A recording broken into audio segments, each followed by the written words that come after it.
Enter Antony and others with Caesar's body, who, though he had no hand in his death, shall receive the benefit of his dying, a place in the commonwealth, as which of you shall not?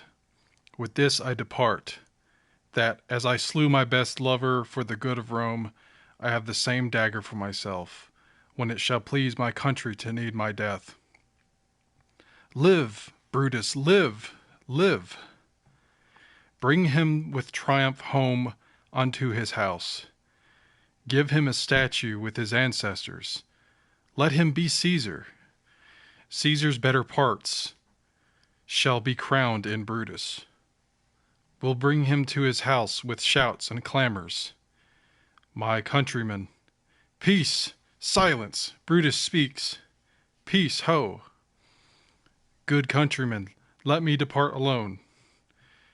And for my sake stay here with Antony. Do grace to Caesar's corpse, and grace his speech. Tending to Caesar's glories, which Mark Antony, by our permission, is allowed to make. Adieu entreat you, not a man depart. Save I alone, till Antony have spoke. Stay, ho, and let us hear Mark Antony. Let him go up into the public chair. We'll hear him, noble Antony, go up. For Brutus' sake I am beholden to you. What does he say of Brutus? He says for Brutus' sake he finds himself beholden to us all. 'Twere best he speak no harm of Brutus here. This Caesar was a tyrant. Nay, that's certain. We are blessed that Rome is rid of him. Peace! Let us hear what Antony can say. You gentle Romans. Peace, ho! Let us hear him. Friends, Romans, countrymen, lend me your ears. I come to bury Caesar, not to praise him. The evil that men do lives after them. The good is oft interred with their bones. So let it be with Caesar. The noble Brutus hath told you Caesar was ambitious. If it were so, it was a grievous fault. And grievously hath Caesar answered it. Here, under leave of Brutus and the rest, for Brutus is an honorable man. So are they all honorable men. Come I to speak in Caesar's funeral. He was my friend, faithful and just to me. But Brutus says he was ambitious, and Brutus is an honorable man. He hath brought many captives home to Rome, whose ransoms did the general coffers fill. Did this in Caesar seem ambitious? When that the poor have cried, Caesar hath wept. Ambition should be made of sterner stuff. Yet Brutus says he was ambitious. And Brutus is an honorable man. You all did see that on the Lupercal. I thrice presented him a kingly crown, which he did thrice refuse. Was this ambition? Yet Brutus says he was ambitious, and sure, he is an honorable man. I speak not to disprove what Brutus spoke, but here I am to speak what I do know.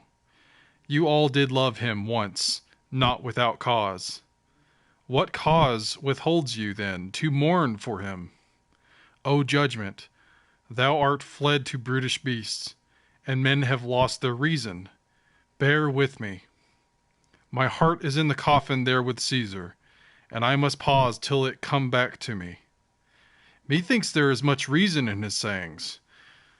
If thou consider rightly of the matter, Caesar has had great wrong.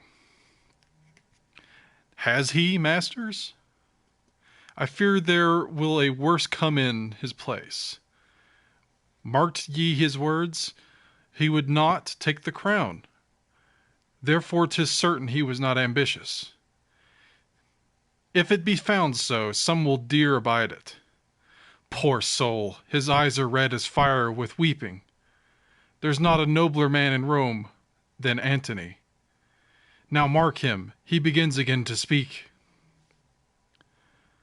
But yesterday the word of Caesar might have stood against the world.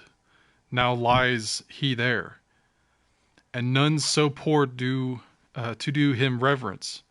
O masters, if I were disposed to stir your hearts and minds to mutiny and rage, I should do Brutus wrong and Cassius wrong, who you all know are honorable men.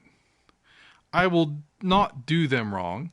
I rather choose to wrong the dead, to wrong myself and you. Then I will wrong such honorable men. But here's a parchment with the seal of Caesar. I found it in his closet. 'Tis his will.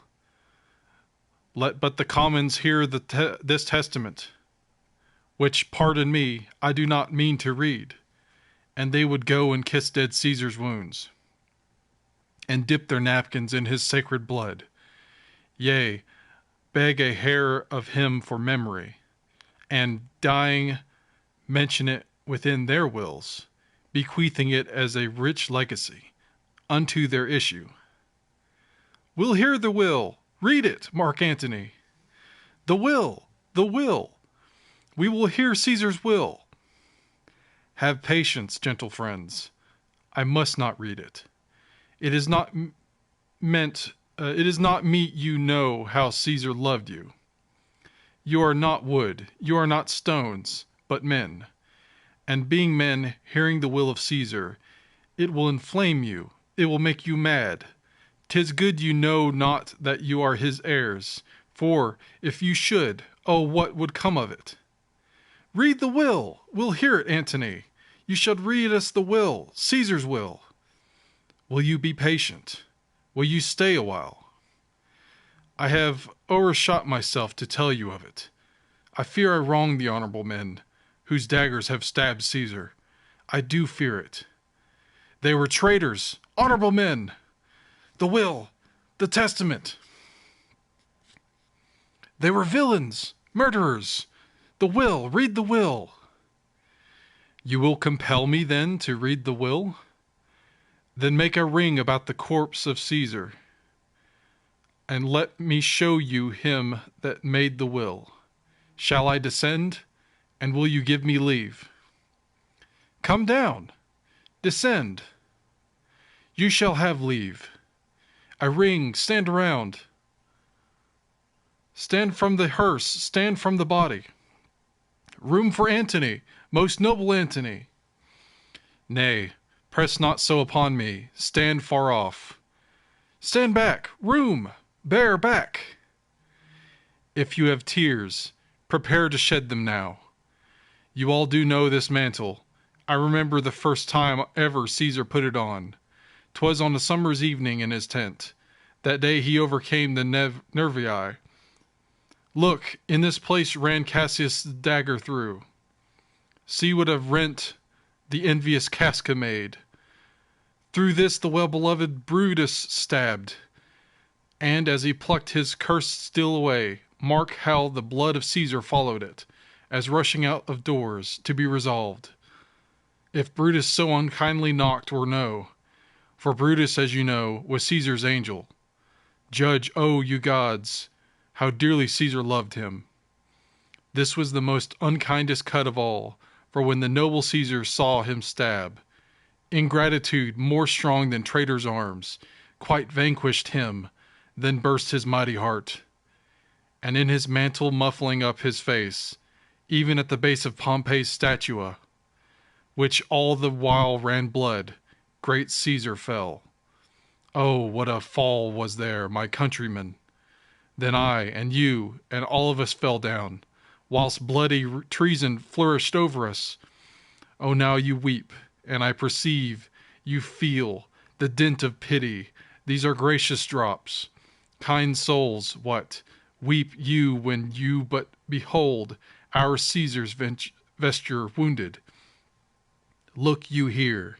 Here is himself, marred as you see, with traitors. O piteous spectacle! O noble Caesar! O woeful day! O traitors! Villains! O bloody sight! We will be revenged! Revenge about! Seek! Burn! Fire! Kill! Slay! Let not a traitor live! Stay, countrymen! Peace there! Hear thee, noble Antony! We'll hear him! We'll follow him! We'll die with him! Good friends, sweet friends, let me not stir you up to such a sudden flood of mutiny. They that have done this deed are honorable. What private griefs they have, alas, I know not. That made them do it. They are wise and honorable, and will, no doubt, with reasons, answer you. I come not, friends, to steal away your hearts. I am no orator, as Brutus is, but as you know me all, a plain, blunt man, that love my friend, and that they know full well that gave me public leave to speak of him. For I have neither wit, nor words, nor worth, action, nor utterance, nor the power of speech. To stir men's blood, I only speak right on. I tell you that which you yourselves do know. Show you sweet Caesar's wounds, poor dumb mouths, and bid them speak for me. But were I Brutus, and Brutus Antony, there were an Antony would ruffle up your spirits and put a tongue in every wound of Caesar that should move the stones of Rome to rise and mutiny. We'll mutiny! We'll burn the house of Brutus! Away then! Come seek the conspirators! Yet hear me, countrymen! Yet hear me speak! Peace, ho! Hear Antony, most noble Antony! Why, friends, you go to do you know not what? Wherein hath Caesar thus deserved your loves? Alas, you know not. I must tell you, then. You have forgot the will I told you of. Most true, the will! Let's stay and hear the will. Here's the will, and under Caesar's seal. To every Roman citizen he gives, to every several man 75 drachmas. Most noble Caesar will revenge his death. O royal Caesar!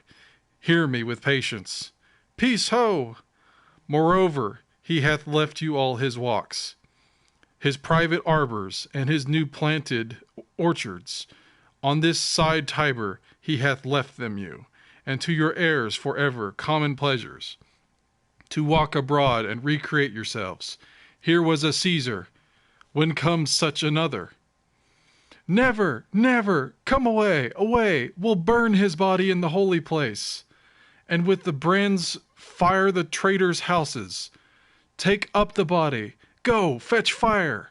Pluck down benches, pluck down forms, windows, anything.